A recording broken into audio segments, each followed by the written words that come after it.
Bonjour chers élèves, bonjour tout le monde. Alors suite à vos recherches et votre participation, nous allons résumer d'une manière très courte les scènes d'Antigone pour mieux comprendre cette pièce de théâtre. Alors on commence par le prologue. D'une manière générale, le prologue c'est une introduction, c'est la première partie qui introduit une pièce de théâtre.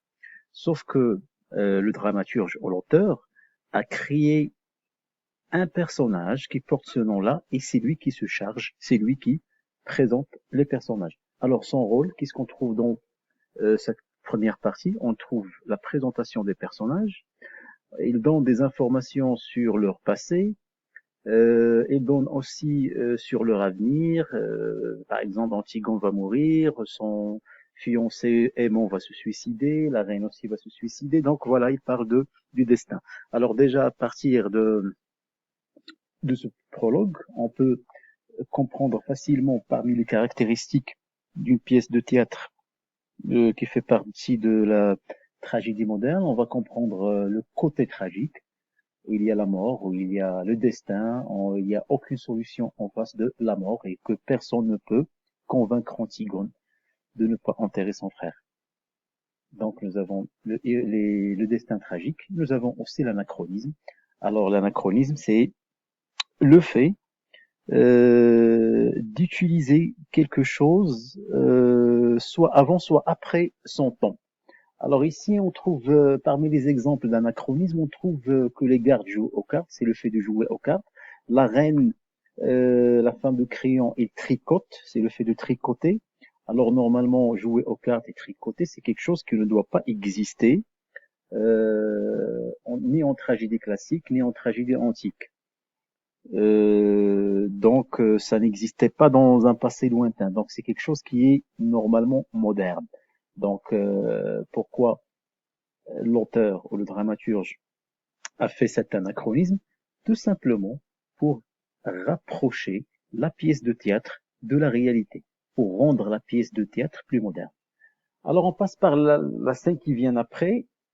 Déjà, c'est dans l'œuvre, on va pas trouver des scènes comme ça veut dire bien noté, ça dépend des publications, mais c'est pas noté, ça dépend des versions, mais là on peut les comprendre facilement en fonction bien sûr des personnages et de l'échange entre les personnages.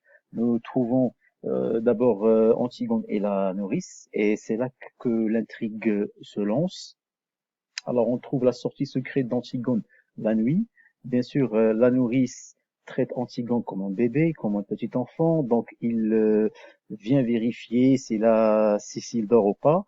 Là, il trouve qu'Antigone n'est pas dans sa chambre, donc il y a le doute de la nourrice qu'Antigone a un amant. Il a cru que Antigone sort la nuit d'une manière secrète pour rencontrer un amant. Antigone donc ne nie pas, il confirme, il dit oui j'ai un amant, mais quand il dit un amant, ça veut dire quelqu'un qu'il aime, il parle de son frère. Là on parle de quiproquo. Alors de quiproquo, quand on a un malentendu, ça veut dire deux personnes, les deux ne parlent pas de la même chose. C'est un quiproquo. Également, la nourrice pose des questions sur Antigone pour mieux comprendre la situation. Il est en colère, il est énervé. Pourquoi tu sors? Comment tu peux avoir un amant, etc. Mais Antigone change de sujet et il parle de la beauté du jardin, de la beauté de la nature. Il parle des souvenirs. Donc là, c'est un petit peu un registre. Il utilise un registre lyrique juste pour ne pas répondre aux questions de la nourrice. Donc on parle ici d'un dialogue de sourds, pardon, un dialogue de sourds. Et puis nous avons la scène qui vient après, c'est Ismène essaie de convaincre Antigone de renoncer de ne pas tout simplement enterrer son frère. On va voir dans cet échange, dans cette scène, la différence entre Antigone qui est têtue, qui ne veut pas parler, qui ne veut pas écouter, qui ne donne pas d'arguments, et Ismène qui essaie de la convaincre de ne pas braver la loi de Créon, c'est-à-dire de ne pas faire l'erreur, de ne pas faire quelque chose contre la loi de Créon. Alors, pour la fille, pour Antigone, elle donne des arguments, pardon, pour Ismène, elle donne des arguments, genre, par exemple, de penser au bonheur avec aimant, donc de penser à l'avenir, de ne pas prendre le risque de mourir, il parle aussi de la punition de Créon, de la souffrance qu'il va avoir s'il brave la loi de Créon, etc. Donc, il essaie d'argumenter, d'utiliser des arguments soit euh, qui sont destinés à la raison, soit des arguments pour persuader, ça veut dire qu'il touche des sentiments. Et parmi les arguments qu'il donne, c'est qu'elle est grande et pense mieux que sa petite sœur Antigone. Là, on peut parler du registre polémique dans cette scène. Nous avons aussi la scène où il y a Antigone et Aimon. Nous avons sauté une scène. Là, on a Antigone et Aimon. Alors, on parle ici de l'amour.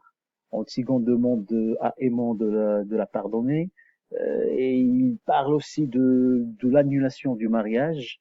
L'annulation du mariage, mais comme d'habitude, Antigone ne donne pas d'argument.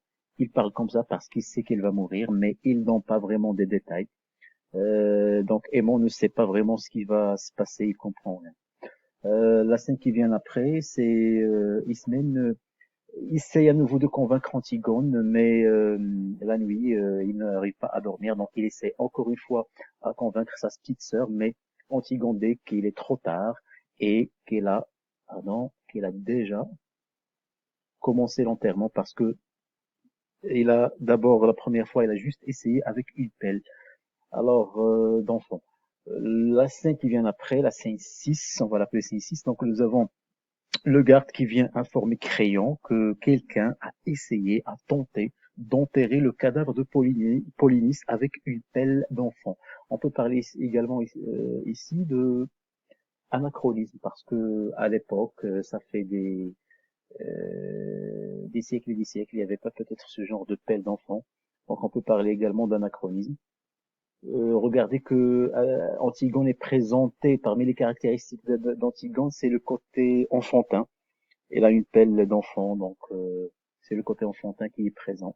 Alors là, Créon a déjà une idée, c'est qu'il y a quelque chose qui arrive, quelque chose qui se passe en cachette, cela va vraiment être un événement marquant de la scène. Alors, pour la scène qui vient après, on va trouver le chœur. Le chœur, son rôle, c'est d'expliquer, c'est aussi de donner des informations, de faire des commentaires, de présenter également la conscience des personnages ou la conscience du peuple ou du public. Alors, le chœur ici fait la différence entre le drame et la tragédie. Alors, comme vous le savez, le drame, c'est pour tout le monde. La fin n'est pas connue. C'est vrai qu'il y a la tristesse, qu'il y a le chagrin, qu'il y a des événements qui sont malheureux, mais la fin n'est pas connue. Et également, les personnages ne sont pas forcément nobles. Alors que la tragédie, non. Les personnages doivent être nobles.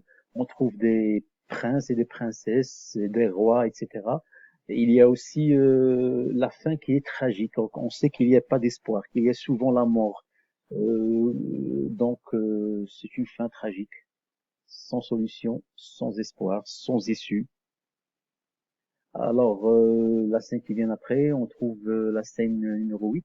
Antigone s'est arrêté, il est capturé par les gardes et c'est la deuxième fois qu'il essaie d'enterrer son frère Polynice, mais cette fois-ci en utilisant juste sa main et ses ongles. Alors la scène 9 qui vient juste après, donc nous avons Créon maintenant, il est au courant, elle sait que c'est Antigone qui a essayé d'enterrer son frère, de braver la loi, et là nous avons le, la scène la plus importante, c'est le face-à-face avec Crayon, c'est la confrontation avec Crayon. Donc Crayon a essayé de cacher le délit, de cacher le crime, de cacher la faute, de cacher l'erreur d'Antigone, en essayant juste de demander à Antigone d'aller dormir, et puis lui il va tuer les gardes pour garder le secret. Alors non, vous savez que ça ne va pas marcher avec Antigone. Il est têtu, il est obstiné, il est entêté, euh, il est, il va donc malgré toutes les tentatives, Créon a essayé de convaincre Antigone en utilisant tous les arguments possibles, en la traitant de petite fille, etc. Donc il a voulu la protéger, mais Antigone refuse, car il trouve en cela un devoir religieux et familial de d'enterrer son frère Polynice. Là, on trouve que deux caractéristiques d'Antigone, c'est qu'il est têtu et il est courageuse. Alors, Créon, même s'il est un roi, il a un pouvoir, mais tout de même, quand même, il a un côté humain. Il veut protéger Antigone, il veut la convaincre. Donc, ce n'est pas quelqu'un de vraiment méchant, de tyrannique, mais c'est juste un roi qui fait son travail.